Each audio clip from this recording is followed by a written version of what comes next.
क्या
अच्छा, ये एक बेहतरीन आप सब ये मिसाल है जो मैं भी बात आपसे कर रहा था कि बहुत इसमें गज़ल की अपनी फॉर्म में इतनी ताकत है कि उसको चाहे आप जितना लंबा खींच लें फिर भी उसका लुत्फ़ और उसकी कशिश जो है वो कायम रहती है।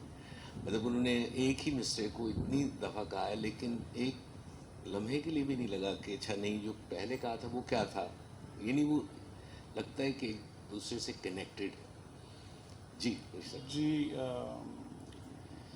मैं तो ज़ाहिर है मजबूरी है मेरी कि वो जहाँ सुर अच्छा लगता है वहाँ दिमाग उसके साथ जुड़ जाता है।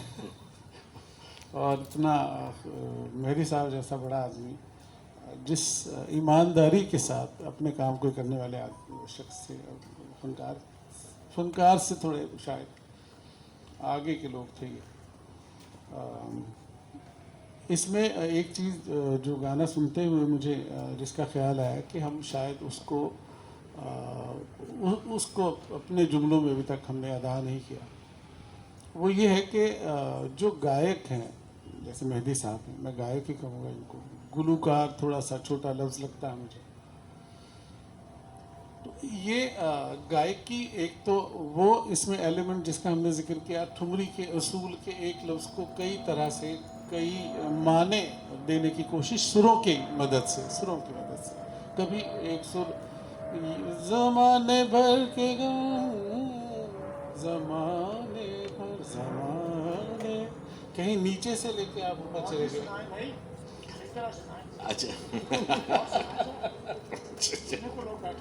नहीं, लेकिन मैं सिर्फ क्या चीज नहीं नहीं वो हाँ नहीं, हाँ हाँ हाँ, देखिए अच्छे काम का एक आप हिसार तो होता उससे है से कह रहे हैं कि जो कुछ अगर आया भी जहन में तो खुदा जाने कहाँ चला। नहीं नहीं ख्वातीन उस्ताद, हम आप ही की तरह के लोग हैं, और हम खुद भी कभी उस हिसार में बन जाते हैं जब कोई बहुत अच्छी परफॉर्मेंस हो रही हो।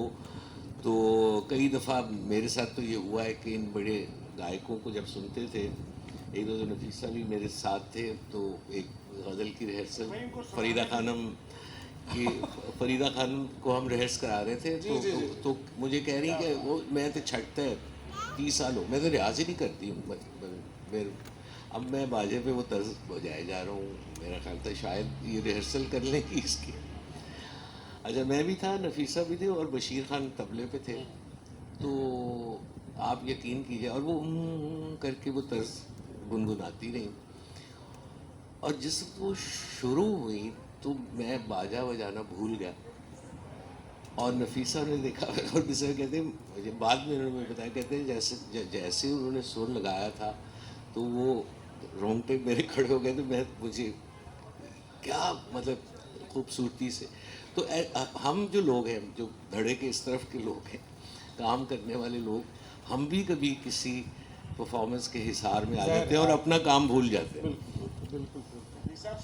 जी जी जी, अब आपका हुक्म है तो अब तो मैं थर थर कांपता हुआ सुनाऊंगा। हालांकि हमीद साहब को हम सिर्फ खरी खरी सुनाते हैं। जरूर सुनाऊंगा। अब जैसे मेहदी साहब ने क्योंकि गा दिया तो अब मुझे क्या भला मैं कह सकता हूँ। ज़माने भर के पहले सीधे गए नीचे से, ला ला ला, ज़माने ज़माने भर के गम। तो ये सुरों की मदद से कभी आप एक लफ्ज़ को किसी मानी में कहते हैं, कभी उसका तासुर कुछ होता है, कभी कुछ होता है, उसके मानी बदलते हैं। मुझे तो यूँ लगता है कि जैसे गोया आप कई मानों में एक ही जुमला या एक ही लफ्ज़ को अदा करने की कोशिश करते हैं या किया करते हैं। मेहदी साहब ने तो इसमें बहुत किया। अब एक इसी सिलसिले की एक कड़ी जो मैं मिस नहीं करना चाहता, वो इकबाल बानो साहिबा का गाना है। उनका सारे का सारा, जहाँ तक मैंने बहुत उनके साथ काम भी किया, उनको सुना भी बहुत, लेकिन जो ज़्यादा उनकी गज़लें हैं गाई हुई, उसमें ठुमरी अंग बहुत नज़र आता है। हम उन चीज़ों की बात नहीं कर रहे। वो कुछ नज़्म ऐसी हैं कि जो उन्होंने गाई हैं, जैसे दश्त तन्हाई, वो गज़ल नहीं है, और उसमें शायद वो फिक्स्ड एक कंपोजिशन है जिसको उन्होंने बहुत अच्छी तरह से अदा किया। उसमें इम्प्रोवाइज़ मेरे ख्याल उसकी जगह नहीं होती, या वो सचता नहीं, या वो आज तक हुआ नहीं। रिवायत में नहीं है कि नज़्म के दौरान कोई इम्प्रोवाइज़ करे गाने में, तो इसलिए उसमें मौजूद नहीं है।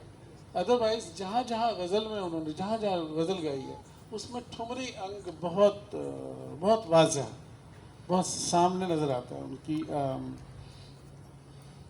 एक गज़ल है नहीं, इसमें मैं, आप जब तक क्यों कर रहे हैं, मैं कुछ इसके बारे में बात कर लेता हूँ कि जो दश्त तन्हाई उन्होंने गाया है उसमें गुंजाइश नहीं है। वही इबलाग का प्रॉब्लम होता है, क्योंकि एक से एक के जी वो किस कदर प्यार से है जाने जहाँ रखा है दिल के रुखसार पर तेरी याद में हाथ। अब मतलब ये इसके साथ यूं गुमा होता है, फ़ौरन कहना, नहीं तो आप वो बात वाज़ेह नहीं हो। यानी नज़्म की ये क़ैद है कि वो, क्योंकि मानवी एतबार से वो चल रही है, तो वो उस तरह उसके साथ आप ट्रीटमेंट कर नहीं सकते। तो ये एक जी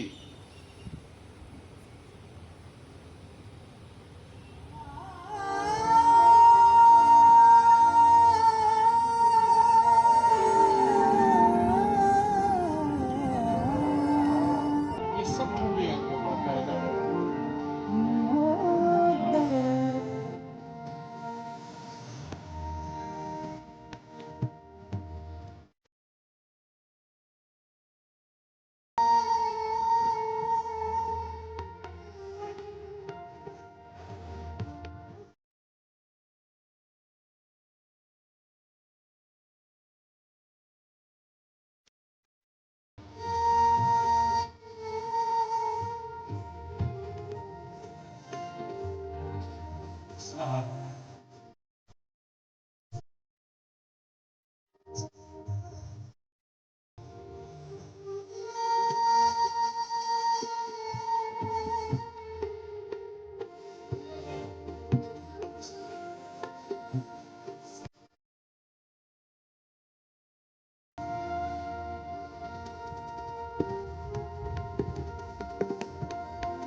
चेहरा फरोग में से गुलशन किए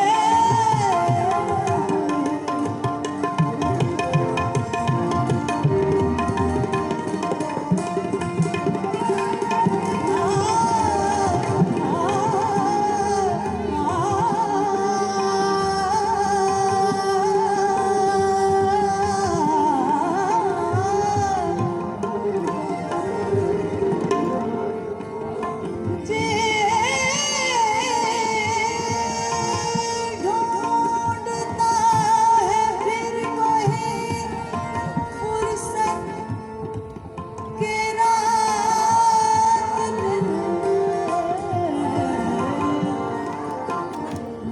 बैठे रहे तसव्वुर जाना किए बैठे रहे तसव्वुर जाना किए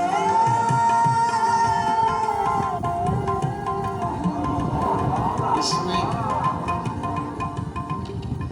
कि इसमें जो सबसे फिर मैं ज़रूर ये आपसे बात करूँगा कि रेडियो में हमारे रेडियो पाकिस्तान में इस तरह के लोग थे जो बहुत गहरी निगाह से देखते थे इन सब चीज़ों को, यानी जो एडिटोरियल साइड थी रेडियो की बड़ी स्ट्रॉन्ग थी और बहुत काबिल लोग वहाँ काम करते थे और उन्होंने इस चीज़ का ज़िम्मा लिया था।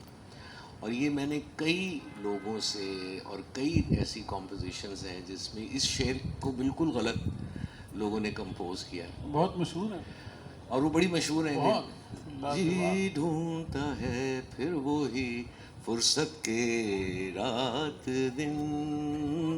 ये मतलब बनी हुई कॉम्पोजिशन और मशहूर भी है, जबकि इन्होंने अपने हाँ भी जी ढूंढता है फिर वही फुर्सत के रात दिन, लेकिन फुर्सत के वो रात दिन। क्योंकि जो इकबाल वालों की आपने जो तर्ज सुनी ये रेडियो पे रिकॉर्ड हुई है और शामी साहब की तर्ज है, नियाज हुसैन शामी साहब की, तो वहाँ कोई ज़रूर बैठा हुआ था। उन्होंने कहा भाई ये शेर वैसे नहीं जैसे तुमने बांधा है, या जैसे भी उन्होंने बाकायदा उसको वैसे गवाया, वहाँ पे रोका। क्योंकि जो मुहावरा है वो ये है ही नहीं कि फुर्सत के रात दिन, यानी रात दिन तसव्वुर जाना में बैठना मुहावरा है। तो जब आप इसको गाएंगे तो आप इसको गाएंगे कि जी ढूंढता है फिर वही फुर्सत कि रात दिन बैठे रहे तसव्वुर जाना किए हुए, जबकि वो मिसरा जो है फुर्सत के रात दिन मिसरा पूरा होता है, तो वो लोग समझते हैं कि इसको अलहदा बांधना है उसको अलहदा बांधना है। अच्छा, ये कौमे फुल स्टॉप जो है ये ख़ास तौर पे गालिब की शायरी में बहुत है, और हमारे मैं बहुत ये फ़ख्र से कह सकता हूँ कि जिस एहतियात से हम लोगों ने गज़ल कंपोज़ की और जिस तरीके से हमने इसको देखा, और मैं नहीं समझता किसी ने भी उसको वैसे देखा होगा। और बेशुमार है मतलब कि नुक्ताची है गमे दिल, नुक्ताची है गमे दिल उसको सुन। अब नुक्ताची है गमे दिल, लगता ये है कि जो गमे दिल है वो नुक्ताची है, ये नुक्ताची है गमे दिल उसको सुनाए न बने। अब दूसरा मिसरा बेमानी हो जाता है कि जी क्या बने बात जहाँ बात बनाए। अच्छा ये इसका क्या ताल्लुक है? वही नुक्ताची है गमे दिल, जब गमे दिल कह रहा है कि नुक्ताची नहीं कर रहा है तो फिर क्या बात सुनाने को रह गई?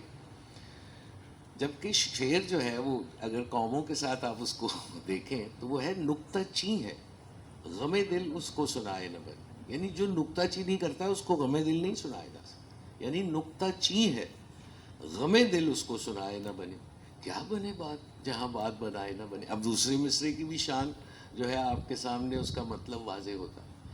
तो ये मैं समझता हूँ कि हमारी ट्रेडिशन, ख़ास तौर पे हमारे मुल्क की ट्रेडिशन में ये एक बहुत बड़ी खूबी है जिसको बाकी लोगों ने बहुत इग्नोर किया। और आप कहना ये चाह रहे थे कि मैं वापस ला रहा हूँ आपको। अच्छा कि माइक- रेडियो नहीं माइक ऑन है, मैं ज़रा अर्शद साहब की तरफ रुख करके जब बात करता हूँ तो मेरी आवाज़ सुनाई नहीं देती। तो वो कि रेडियो पाकिस्तान बहरहाल जिम्मेदार लोग थे और अपनी जिम्मेदारी को बहुत ऐसा तरीके से वो निभाते भी थे और वो उनके काम में साफ नज़र आता है। जो भी इकबाल बानो साहिबा ने गालिब का शेर गाया वो यही है, जी ढूंढता है वहाँ बाकायदा जी ढूंढता है, फिर वही फुर्सत, फिर वो रुक गई फुर्सत पे ठहरी है ना कि जी कि ढूंढता रात है, दिन उन्होंने हाँ तो बाद में कि जी ढूंढता है फिर वही फुर्सत कि रात दिन बैठे रहे तसव्वुर जाना की। वही यानी रात दिन तसव्वुर जाना में बैठना उर्दू जबान का मुहावरा है, लेकिन इसका फुर्सत मतलब के ये रात भी है- दिन नहीं चाहिए। मतलब वो कोई उसका मानवीय एतबार से इसका मतलब ये भी है कि पुराने गज़लें सुनने से शायद ज़ुबान समझने में भी थोड़ी सी मदद हो बेहतर जाए बेहतर हो जाए। तो ये है ठुमरी अंदाज को भी हमने डिस्कस किया जो गज़ल में बहरहाल इस्तेमाल हुआ और उसको इस्तेमाल किया गया बहुत अच्छे तरीके से। गज़ल के जो मैसेज या जो उसमें एहसासात को बुना गया लफ्ज़ों में, उसको सुरों के ज़रिए गाने के ज़रिए सामने लाने के लिए ठुमरी के अंदाज को, गायकी अंग को इस्तेमाल किया गया बहुत एहसन तरीके से। एक बात बहुत ज़रूरी और भी है यानी कि हम- शायर की इंटेंट जो है वो जिम्मेदारी बन जाती है आपकी कि वो आपकी तर्ज में वाजे हो। अगर वो नहीं वाजे होती तो फिर तो आपने कुछ अच्छा काम नहीं किया। ये हमारा ये ख्याल। वैसे एक और बहुत इम्पोर्टेंट बात ये भी है कि गायक या फनकार या फनकारा जो भी इसको गा रहे हैं या गा रहे हैं, उनका इतना हक तो थोड़ा सा होता है कि वो अपनी गायकी की काबिलियत भी थोड़ी बहुत उसमें शामिल कर लें। तो कई दफ़ा जैसे ये क्या जी ढूंढता है, ये शायद ठुमरी का बहलावा ना हो। जी ढूंढ, अब ये शायद ठुमरी का बहलावा ना हो इतनी तेज़ी से ऊपर जाना, हालांकि ये है। लेकिन इस तरह की और बहुत सारी उन्होंने इकबाल बानो साहिबा ने बहुत चैलेंजिंग 2-3 चीज़ें गाने की कही। तो जो गाने वाले के लिए शायद अगर कोई गायक हो सामने या उसको सुने तो उसके लिए उसको 2-4 दिन लगा के वो पुख्ता करनी पड़ेगी वो चीज़। तो इतना थोड़ा सा जो लिबर्टी ली है ज़रूर हर सिंगर ने कि जिसमें उन्होंने अपनी गायकी की जो काबिलियत है उसको भी थोड़ा थोड़ा उसकी आमेजिश भी रखी है और साथ साथ वो जो उसकी ज़रूरत है लफ्ज़ों की और ठुमरी की जो तरकीब है उसको भी साथ साथ शामिल रखा। और वो जो लफ्ज़ों का जो तक़द्दुस है उसको मजरूह नहीं किया, जो एहसास उसमें बुना गया है उसको कोशिश किया है कि वही उसी को आगे सामने लाया जाए। और इसके बाद मुझे लगता है कि हमें मैं जिस तरह से देखता हूँ गज़ल को अपनी तजर्बे और अपनी उम्र के दौरान कैसे ये पनपती हुई आगे गई, इसके बाद कुछ एक वक्त मुझे याद है जिसमें रागों खालिस राग की जो सही खानी हम लोग हमारे मौसीकी की ज़बान में कहते हैं कि राग की जो असल शक्ल है उसकी जो उसके जो कवानीन है उसके साथ उसके तहत उसकी शक्ल को कायम रखना, तो उस दुरुस्त कवानीन के साथ राग को सामने रखते हुए गज़ल को उस राग में कंपोज करना। फिर एक वक्त ये भी आया कि बहुत बड़े बड़े राग, जैसे एक राग है जो हमने बहुत कम सुना, आमतौर पे कम ही लोग उसको गाते हैं, सुबह का राग है। सा रे गा मा पा धा नि सा रे गा पा मा गा रे सा रे धा धा पा रे गा मा रे धा सा। ये नट भैरव इसे कहते हैं। राग भैरव बहुत मशहूर नाम है, हम तो किसी को कुछ लोगों का नाम भी है भैरव। सारे गा मा पा धा नि सा रे सा रे गा मा मा गा रे। इसमें एक सुर की पोजीशन बदलती है, वो कोमल से तीव्र होता है, तो नट भैरव हो जाता है। सारे गा मा पा धा नि सा रे सा रे धा पा मा गा रे पा रे मा गा रे सा रे धा रे सा। मेहदी साहब ने इसमें गजल गाई, आले रजा साहब की। है फर्क बड़ा जाने रजा, दिल लेने में दिल देने में।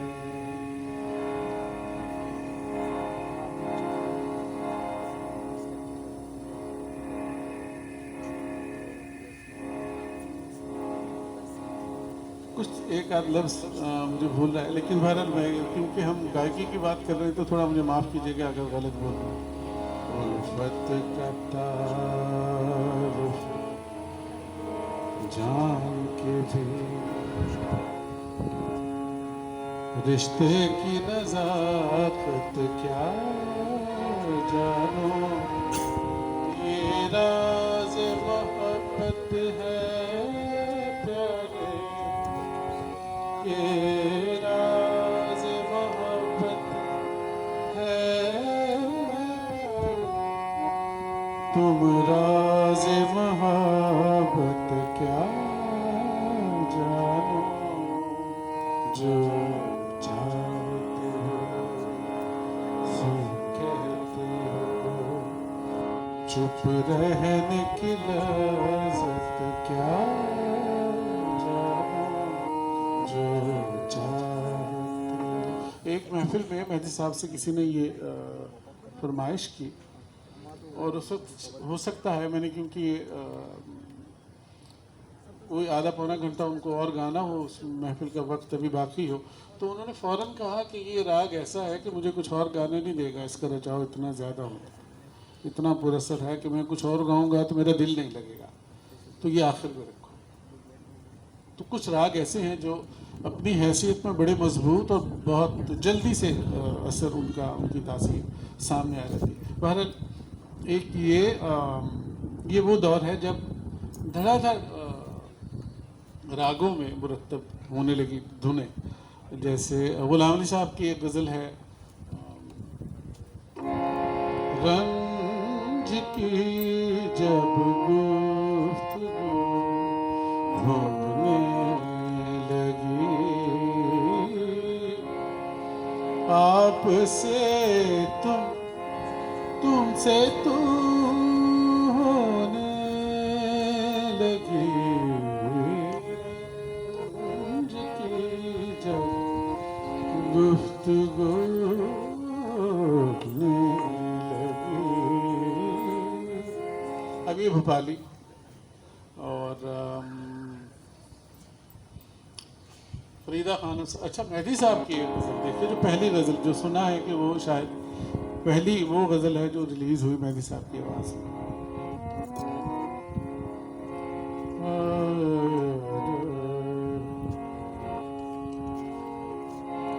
गपधनी दा गमनी दा पा मा गा रे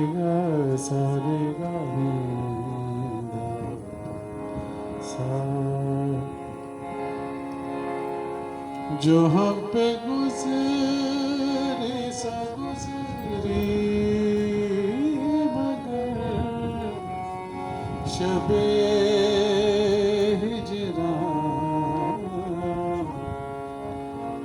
हमारे अश्क तेरे आक़िबत सवार चले। झंझोटी, राग झंझोटी, ये बहुत रचाव वाला है। चले भी के गुलशन का कारोबार चले। मेहदी साहब ने ऐसी काफी हरकतें की हैं। वो एक शुद्ध सारंग की भी अगर अरे ऐसे- वाह, क्या बात। क्या अच्छी गालिब की गजल, क्या अच्छी धुन में गाई। सा रे मा रे मा दा रे दा मा मा रे रे सा रे मा मा पा रे मा पा नि दा सा रे मा नि दा मा रे रे सा रे सा। दिल नादा तुझे हुआ क्या है आखिर इस दर्द की दवा क्या है दिल नादा।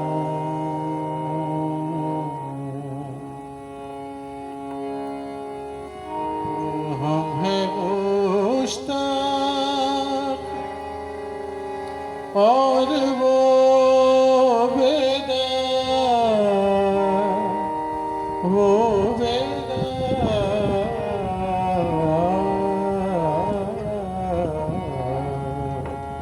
हम हैं मुश्ताक और वो बेदार। या इलाही ये माजरा क्या है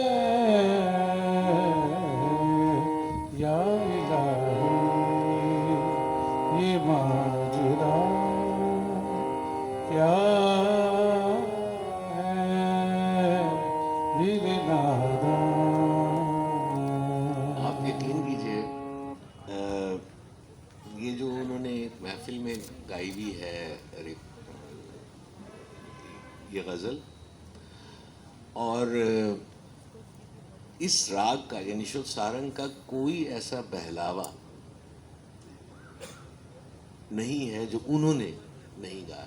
यानी उसको ऐसे यानी पूरा राग जो है वो खिल के सामने आता है। और उसके साथ फिर आप गालिब की ये एक बहुत ही मकबूल तरीन गज़ल है, और जिसको आमतौर पे ज़्यादा मुश्किल पसंद लोग डबल सादा भी कहते हैं। तो लेकिन मानवीय एतबार से काफ़ी एक गंभीर गज़ल है। तो बहुत ही खूबसूरत मेहदी साहब ने गाई है, और तकरीबन पूरा राग इसमें ऐसे खोला है जैसे एक क्लासिकी गाने वाला जो है राग को देखता है या उसके बहलावे जो हैं वो कहता है। अच्छा, एक इसमें मुझे एक और चीज़ है। हमीद साहब ने कोई आपके कान में कुछ नहीं वो और है। अच्छा। वो मुझे उन्होंने कहा है कि आखिर में मेरे गाए। पास ऑडियंस से एक फरमाइश आई है कि क्या वजह है कि उस्ताद नफीस ही गा रहे हैं कि अरशद महमूद भूल चुके हैं गजल गायकी या अपनी रात की गायकी। अरशद तो साहब इसके के बाद जिम्मे- आप कुछ कर ले प्लीज, कुछ देश में नहीं जवाब दें। नहीं तो इतने गुस्से में तो कुछ ना कुछ करना पड़ेगा। वो एक मुझे याद आई चीज़, हम क्योंकि ख्याल गायकी की बात कर रहे हैं तो इसमें अगर हम फरीदा खानम साहिबा को मिस करें तो ये बहुत बड़ी गलती होगी हमारी। उनका गाना जिस तरह से वो शुरू करती हैं या जिस तरह से गज़ल को गाती हैं वो है ख्याल गायकी का गाना।